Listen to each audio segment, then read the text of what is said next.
আমাদের দেশের চাকরিজীবীরা সাধারণত সপ্তাহে 5 দিন অথবা 6 দিন সকাল 9টা থেকে বিকেল 5টা পর্যন্ত অফিসিয়ালি 8 ঘন্টা অফিসের কাজ করে থাকি। কিন্তু কাজ করার জন্য দৈনিক এই 8 ঘন্টার নিয়ম কবে থেকে শুরু হলো, এর পেছনে সঠিক ইতিহাস কি, আজকের ভিডিওতে আমরা সেটিই আলোচনা করব।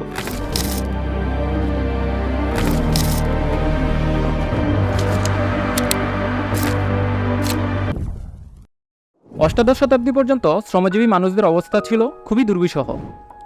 তাদের কর্মদিবস ছিল কখনো 12 ঘন্টা, কখনো 16 ঘন্টা, কখনো বা 18 ঘন্টা পর্যন্ত।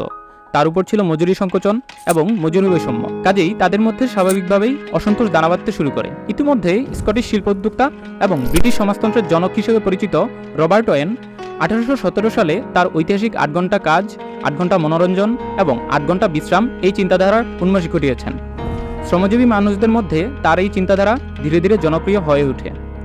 তারা এই চিন্তাকে যুক্তিসঙ্গত মনে করে 8 ঘন্টা কর্মদিবসের দাবিকে তাদের প্রাণের দাবিতে পরিণত করে ফেলে। মধ্যযুগ পর্যন্ত পৃথিবীর কৃষি শ্রমিকেরা কোথাও সংঘবদ্ধ ছিল না, তাই তাদের পক্ষে কথা বলারও কেউ ছিল না। কিন্তু শিল্প শ্রমিকেরা তাদের যৌথবদ্ধ কাজের কারণে একসাথে অনেকেই জীবনযাপন করতেন এবং তাদের উপর নিপীড়ন ও শোষণের বিষয়ে মতবিনিময় করার সুযোগ পেতেন, যার ফলে শিল্প শ্রমিকেরা তাদের স্বার্থ রক্ষার জন্য ধীরে ধীরে ঐক্যবদ্ধ হতে শুরু করে। সাল 1848 কার্ল মার্কস এবং ফ্রেডরিক এঙ্গেলস প্রণীত কমিউনিস্ট ম্যানিফেস্টো প্রকাশিত হয়। মার্কস এঙ্গেলসের এই আহ্বান শ্রমিক শ্রেণী ও তাদের প্রতি সহানুভূতিশীল নাগরিকদের মধ্যে নতুন করে উজ্জীবনের সাড়া জাগায়। ইংল্যান্ডে শিল্প বিপ্লবের পর দেশে দেশে শিল্পের উন্মেষ ঘটতে থাকে। সাথে সাথে শ্রমজীবী মানুষের উপর শোষণ ও তাদের ন্যায়সঙ্গত দাবি আদায়ের আন্দোলন জোরদার হতে থাকে। শ্রমিকদের প্রধান দাবি ছিল 8 ঘন্টা কর্মদিবস নিশ্চিত করা।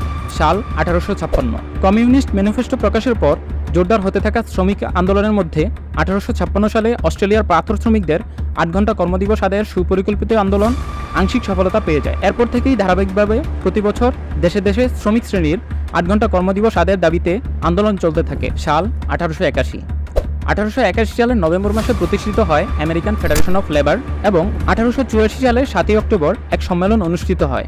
সেই সম্মেলনে গৃহীত হয় এক ঐতিহাসিক সিদ্ধান্ত। বলা হলো 1881 সালের 1 মে থেকে সকল শ্রমজীবী মানুষ কোনোভাবেই আর দৈনিক 8 ঘন্টার বেশি কাজ করবে না। 1885 সাল থেকে 8 ঘন্টা কর্মদিবসের দাবিতে ক্রমশ বাড়তে থাকে শ্রমিক আন্দোলন। শ্রমিক শ্রেণী এবার দৃঢ় প্রতিজ্ঞ।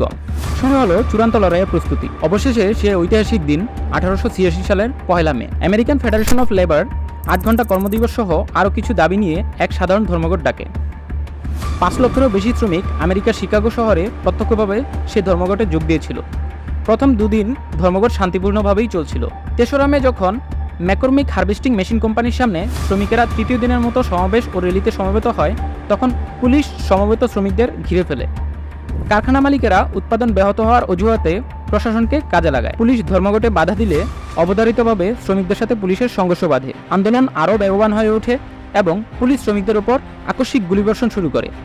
পুলিশের এলোপাথারি গুলিতে সেদিন 4 জন শ্রমিকের মৃত্যুসহ আরও অনেক শ্রমিক আহত হয়। এই হত্যাকাণ্ডের প্রতিবাদে পরদিন 4 মে সন্ধ্যায় শিকাগোর হেমার্কেট স্কোয়ারে ডাকা হয় এক প্রতিবাদ সমাবেশ।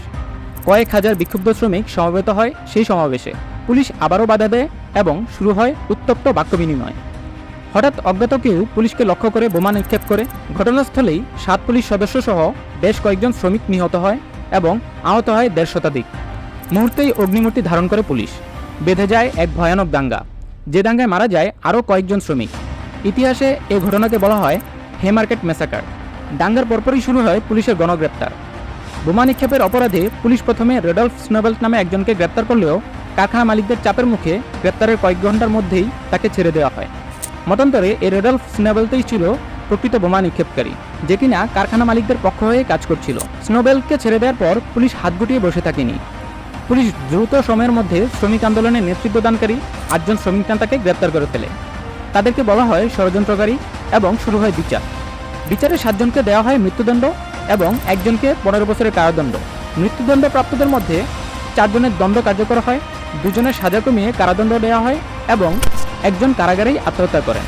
শিকাগোর শ্রমিক আন্দোলনের দিনটিকে 1890 সাল থেকে আন্তর্জাতিকভাবে বিভিন্ন দেশে পালনের প্রস্তাব দেওয়া হয়। 1891 সালের দ্বিতীয় কংগ্রেসে প্রস্তাবটি আনুষ্ঠানিকভাবে গৃহীত হয়। পরে 1904 সালে নেদারল্যান্ডসের আমস্টারডামে সমাজতন্ত্রীদের আন্তর্জাতিক সম্মেলন বিশ্বব্যাপী 1 মে তারিখে মিছিল ও শোভাযাত্রা আয়োজন করতে সকল সমাজবাদী গণতান্ত্রিক দল এবং শ্রমিক সংঘের প্রতি আহ্বান জানানো হয়।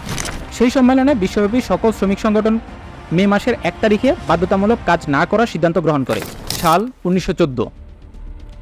শুরু হয় প্রথম বিশ্বযুদ্ধ। প্রথম বিশ্বযুদ্ধের কারণে বিশ্বের শ্রমিক আন্দোলন কিছুটা নিষ্ক্রিয় হয়ে পড়ে। তবে যুদ্ধের শেষ দিকে রাশিয়ার মহান নেতা লেনিনের নেতৃত্বে শ্রমিক শ্রেণীর রাষ্ট্রক্ষমতা প্রতিষ্ঠিত হয়। বিশ্বের প্রথম সমাজতান্ত্রিক দেশ সোভিয়েত ইউনিয়ন প্রতিষ্ঠার পরপরই এক ডিক্রি বলে 8 ঘন্টা কর্মদিবস চালু করা হয়। এর পরপরই ইউরোপের অন্যান্য দেশসমূহে 8 ঘন্টা কর্মদিবস চালু হতে থাকে। এদিকে ভার্সাই চুক্তির শর্ত অনুযায়ী 1919 সালে সামাজিক ন্যায়বিচার প্রতিষ্ঠা ও শ্রমিক শ্রেণীর স্বার্থ দেখভাল করার জন্য ILO অর্থাৎ ইন্টারন্যাশনাল লেবার অর্গানাইজেশন গঠিত হয়। 1920 সালে ইন্টারন্যাশনাল লেবার অর্গানাইজেশন 8 ঘন্টা কর্মদিবসকে ন্যায়সঙ্গত বলে স্বীকৃতি দেয়। এরপর কম সময়ের মধ্যেই একে একে বিশ্বের সব দেশেই শ্রমিকদের প্রধান দাবি 8 ঘন্টার কর্মদিবস চালু করা হয়। 1886 সালের মে মাসের 1 থেকে 4 তারিখ পর্যন্ত অনুষ্ঠিত সেই রক্তাক্ত শ্রমিক আন্দোলনের মধ্য দিয়েই শেষ পর্যন্ত স্বীকৃতি মেলে শ্রমিকদের 8 ঘন্টা কর্মদিবসের। শ্রমজীবী মানুষের অধিকার কায়েম করার সংগ্রাম সহজসাধ্য ছিল না। সারা বিশ্বের শ্রমিক শ্রেণীর ঐক্য, সমন্বিত সংগ্রাম, দৃঢ়তা এবং সর্বোপরি সমাজতন্ত্রী দলসমূহ ও প্রগতিশীল সমাজের সহযোগিতাই এই সাফল্য এনে দিয়েছে। প্রাচীনকাল থেকে মধ্যযুগ পর্যন্ত ইউরোপের বিভিন্ন দেশে 1 মে বসন্ত উৎসবের দিন হিসেবে পালন করলেও পরবর্তীতে এই দিনটি ইতিহাসে বিশেষ স্থান করে নেয় শ্রমজীবী মানুষের আন্দোলনের এক বেদনাবিধুর আর বিজয়গাথা গৌরবের দিন হিসেবে। সো আজ এই পর্যন্তই। ভিডিওটি ভালো লাগলে সাপোর্ট দিয়ে সাথে থাকবেন, কমেন্টে আপনার মতামত জানাবেন এবং পরবর্তী ভিডিও আসা পর্যন্ত সাথেই থাকবেন। ধন্যবাদ সবাইকে।